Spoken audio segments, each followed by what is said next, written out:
నన్ను ఎంతమంది గుర్తుపడతారు ఇలా? రాబర్ట్సే అనగానే అందరూ తిడతాడు, ప్రశ్నించే పాటలు రాస్తాడు, నా మీద ముద్రేసి రోడ్డు ఆంధ్ర తెలంగాణలో. అయితే సమాజంలో ఇక్కడ చదువుకున్న వాళ్ళే ఉన్నారు. నాతో పాటు వచ్చింది మా సత్తన్న, ఆయన 3వ తరగతి ఫెయిలు.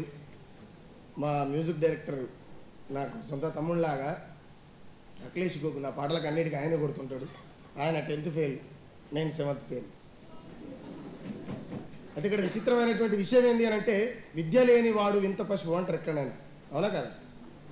మీరు మాట్లాడితే నేను మాట్లాడతాను, నేను మాట్లాడిపోయినడికి వెళ్ళి మీరు నాతో మాట్లాడితేనే నేను మీతో మాట్లాడతాను.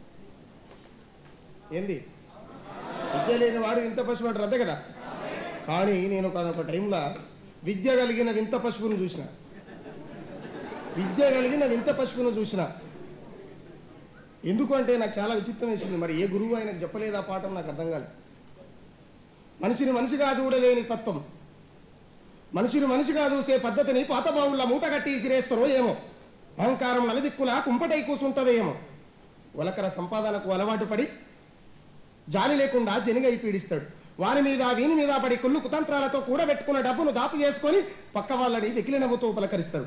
నేనే అంటూ మనిషినన్న సంగతే మరిచిపోయి కొరిగిన బొచ్చు కంటే పచ్చిగా మాట్లాడతాడు. అపురూపాల పిల్ల ఉడితే ఆన్నవుతో ముడ్డి గడిగిన సామెత లెక్క అందరూ వరన్న వండుకొని తింటే వాడు మాత్రం బంగారు నాణాలు ఉడకబెట్టుకొని తిన్నట్టు మాట్లాడతాడు. మాసిన బట్టల వాసన చూసి వీడు మనిషే కాదంటాడు. వీడు మనిషే కాదంటాడు. ఓర్వని గుణం వలకర బుద్ధి ముక్కు రుద్దుకుంటా పక్కకు పోతాడు. కాతగాయని చెట్టుకు కడుపు తీపి తెలియదన్నట్టు ముండమోపై తంగడి కొమ్మలకు గంపలు గప్పుతాడు. మోసుకపోయినప్పుడు మాసిన బట్టలోని తీసుకొచ్చి కుండకు పక్క పెట్టిస్తానని ఏ పంతులు చెప్పలేదా బిడ్డ? మతి గతి తప్పితే ఒళ్ళు వండు పోసుకున్నట్టు ఎర్రితనం నెత్తి మీద కిరీటమై కూర్చుంటే మనం ఎన్ని చదివినా ఏం అర్థమవుతుంది రా మనిషి, మన సంగతి ఎరగాలి ఫస్ట్. కాబట్టి నాకు చాలా తక్కువ టైం ఇచ్చి ఇంకోటి ఏంటంటే కాశీమని నన్ను కొన్ని కంచెలు వేసి కూర్చోబెట్టింది, లేకపోతే ఇంకోలాగా మాట్లాడుతుంది. అయితే ఇక్కడ విషయం ఏంటంటే చాలా మంది కవులు గాయకులు నాకంటే నేను వాళ్ళని చూసుకుంటూ పెరిగిన, అంటే నాకు బహుశా నా తండ్రి వయసు ఉంటుంది వాళ్ళకు. నేనేమంటే వాళ్ళ పాట లేకపోతే, వాళ్ళ సాహిత్యం లేకపోతే, వాళ్ళ కవిత్వం లేకపోతే, వాళ్ళ వచనం లేకపోతే ఇక్కడ రామర్సి వెళ్ళాడు. ఇది 100 కొంత ఒప్పుకోవాల్సింది. వాళ్ళు నన్ను వేలు పట్టుకొని తిప్పకపోవచ్చు, లేకపోతే నేను వాళ్ళ ఏంటో అడగకపోవచ్చు, కానీ ఖచ్చితంగా అది వాళ్ళ వారసత్వం అని చెప్పగలుగుతున్నాను. ఎందుకు చెప్పగలుగుతానంటే ఈ మధ్యకాలంలో నేను చాలా పాటలు రాసిన. చాలా పాటలు అంటే నా మనసుకి ఏం బాగా అనిపిస్తుంది రాసేస్తాను. ఎందుకంటే నాకు కంచెలు కటారులు ఏమి లేవు, నా ఎమ్మటి సింగిల్ మ్యాన్ ఆడిపోయినా. ఆ సందర్భంలో నేను మాట్లాడుతుంటే ఒక ఆయన ఉండి, అరే పలానా ఆయన బాగా వాడతాడా, నువ్వు ఆయననే మించిపోయినావు సుఖరావు నరసే, అరే ప్రశ్నించావంటే నువ్వేనా, అరే ఎవరు చెప్తుడు పోయి నాకు అర్థం కాదు. అంటే నన్ను ప్రశ్నించొద్దని చెప్తారా ఈ మాట? ఆయననే మించిపోయినావు అంటే నేనేమంటా అంటే, ఇక్కడ ఉన్నటువంటి కవులు గాయకులు ఈ భూమి మీద ఎవరైనా ఎంత పెద్దోళ్ళైనా, శ్రీశ్రీని మించిన వాళ్ళైనా సరే, ఈ మాట నా వయసుకు చాలా పెద్దది అనిపిస్తుండొచ్చు, కానీ ఇదే వాస్తవం.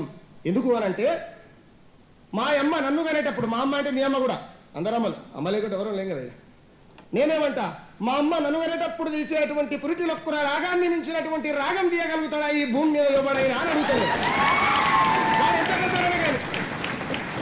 పురిటి నొప్పులను మించినటువంటి రాగం తీయగలిగేటువంటి గాయకుడు ఈ భూమి మీద ఉంటే నాకు మరణం వచ్చేలోపు ఒక్కసారన్నా అన్ని చూసి వారి కాళ్ళు మొక్కాలనుంది. అది ఎవరికి సాధ్యమవుతుందో నాకైతే అర్థం కాదు. తర్వాత మానవ సంబంధాలు అంటే నాకు తెలిసి పురిటి నొప్పులు తల్లి తీస్తుంది, పొడమి నొప్పులు తండ్రి తీస్తాడు. ఇది ఎంతమంది ఒప్పుకోరో నాకు తెలియదు, కానీ పొడమి నొప్పులు మాత్రం తండ్రి తీస్తాడు, పురిటి నొప్పులు మాత్రం తల్లి తీస్తుంది. నాయనా ఉండలేక రాసినేమో అక్షరం, నేనెంత రాసిన చెప్పాలేనులే నీ జీవితం. నాయనా ఉండలేక రాసినేమో అక్షరం, నేనెంత రాసిన చెప్పాలేనులే నీ జీవితం. కాలానికి పెద్ద కొడుకువు, కంట నీరుకు నువ్వు పెద్ద దిక్కువు, పిండి కొమ్ముల వెరిగేటి మమ్ములా, జీతం లేని నీ కాపలా. నైనా ఉండలేక రాసినే ఓ అక్షరం, నేనెంత రాసిన చెప్పాలేనులే నీ జీవితం. ఇట్లా నిజంగా కూడా పాట అనేది, నేను ఇంకొక మాట చెప్తా. రోజు ఎక్కువ టైం లేదు, అన్న లేవక ముందుకి నేనే పోయి కూర్చుంటా, ఎందుకంటే అన్న టైం చూసుకుంటా కూర్చుంటాడు.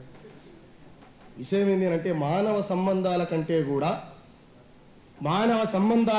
కూడా పాటలు, కవిత్వాలు, వచనాలు మానవ సంబంధాల కంటే కూడా గొప్పయనే మాట్లాడతా నేనైతే. ఎందుకు మాట్లాడతా అంటే ఈ పాట, మాట, కవిత్వం, వచనం అనేది లేకపోతే ఈ సుక్కరామ నరసయ్య ఎవడో మీకు తెలియదు. నేను మా అమ్మ నాయనకు మాత్రమే ఎరుకుంటా, లేదా మా చుట్టపక్కలకు, మా ఊరులకు, మా దోస్తులకు మాత్రమే తెలిసి ఉంటా. కానీ నన్ను గన్న మా నాయన చచ్చిపోతాడు, నేను చచ్చిపోతా, నా కొడుకు పుడతాడు, వానికి పిల్లలు పుడతాడు, వాడు చచ్చిపోతాడు. ఇట్లా తరాలుగా పుట్టుట గిట్టడ సహజమైనటువంటి సందర్భంలో ఇది జరుగుతున్నప్పటికీ నేను ఎప్పుడో రాసినటువంటి పాట నా మునిమనవడు కూడా వినగలుగుతాడు. ఎందుకంటే నేను వాడినటువంటి గొంతు అక్కడ నిలబడ్డది కాబట్టి. మా నాయన గుర్తుండడు, వానికి మీ తాత ఓడరావా అంటే గుర్తుండడు. కానీ పాట ఓడు వాడిందంటే మా నాయన వాళ్ళ తాత వాడినట, మా నాయన వాళ్ళ తాత ఇట్లా చెప్పుకుంటా పోతారు. కాబట్టి పాటతో బంధం కలుపుకోవడం అనేది చాలా గొప్ప అదృష్టంగా భావిస్తున్నాను నేను.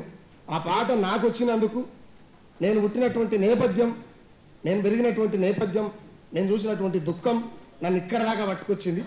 ఇంకొక విషయం, పాటకు ఎవరితోని వ్యక్తిగత గర్జీలు ఉన్నాయి, అది అర్థమైతే చాలు. అందులో వ్యత్యాసాలతో ఊడుకున్నటువంటి పొరపాట్లు. ఒక టైంలో విరాటపురం అనే సినిమా వచ్చింది.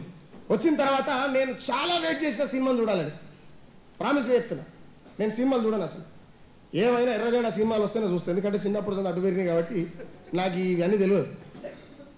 సినిమా చూడాలని చెప్పి విరాటపురం ఎప్పుడు వస్తుంది అంటే నాకంటే ముందే నాతో పాటు తిరిగేటోళ్ళు మా ఫ్రెండ్, మా సత్తన్న, మా ప్రవీణ్, ఇట్లా నా ఎంబడి తిరిగే వాళ్ళు పోయి ఎట్లా ఉంది సినిమా అన్న, నువ్వు చెప్పిన సబ్జెక్టుకు దీనికి అసలు సంబంధం లేదు అన్న. అరే విరాటపురం అని చాలా మంచి పేరు పెట్టిరు, మంచి కాన్సెప్ట్ తీసుకురు, అసలు సరళ అనేటువంటి జీవితం ఏంది, అసలు ఏం జరుగుతుంది అనేటువంటి సందర్భానికి వచ్చి వాళ్ళు ముచ్చట చెప్తుంటే దాని మీద మేము 4 లైన్లు ఒక ఫేస్బుక్లో పోస్ట్ చేసినాం.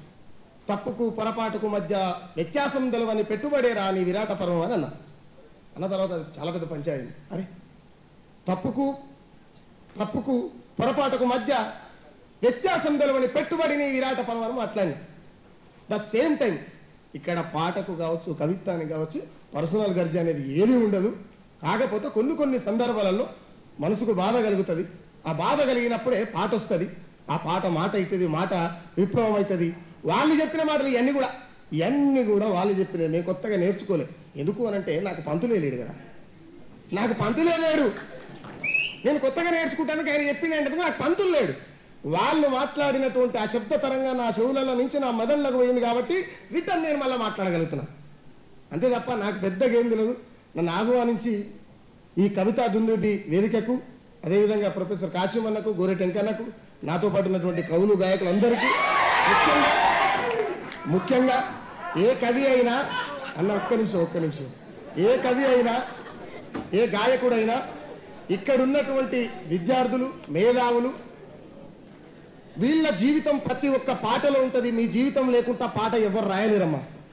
ఎందుకు అంటే మీ తల్లిదండ్రులు కావచ్చు, మీ తరాలు కావచ్చు, మీ జీవితం కావచ్చు, రేపటి మీ పిల్లల జీవితం కావచ్చు, ఈ అన్నిటిని బేస్ చేసుకునే సమాజంలో ఒక పాట, ఒక కవిత్వం, ఒక సాహిత్యం అనేది పుట్టదు, లేకపోతే ఎక్కడి నుంచో పుట్టదు. కాబట్టి పాట ప్రజలదని వాదిస్తానండి. Thank you so much.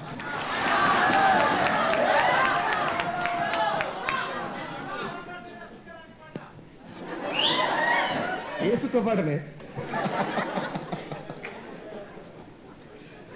నా మనసులున్న మాట వెలుపుతున్నా, పాట నైపతి పల్లె తిరుగుతున్నా, మనసులున్న మాట వెలుపుతున్నా, పాట నైపతి పల్లె తిరుగుతున్నా, జ్ఞాపకాల పల్లె పాటనైనా ప్రజల బాధల పాట రాసుతున్నా, నాకు జన్మనిచ్చిన తల్లి యాదమ్మకు జన్మంతరుణ పడి నేనుంటాను, నా మనసులున్న మాట వెలుపుతున్నా, పాట నైపతి పల్లె తిరుగుతున్నా, జ్ఞాపకాల పల్లె పాటనైనా ప్రజల బాధలు బాగా రాసుతున్నా.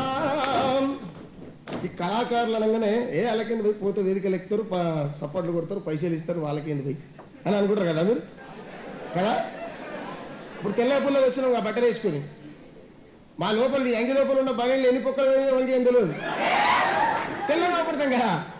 కడుపు నిండా తిండి లేకపోయినా, తప్పు తరుగుతో ఆకలి మరిసినా, మనసు నిండా రంది ఎంత ఉన్నా, జనపాట వాడి బాధన మరిసినా, నేను పాడితే జనమంతా సప్పట్టుదా నేను పాడికే జనవంత సప్పట్లురా కానీ మా బతుకులున్నాయి సీకట్టురా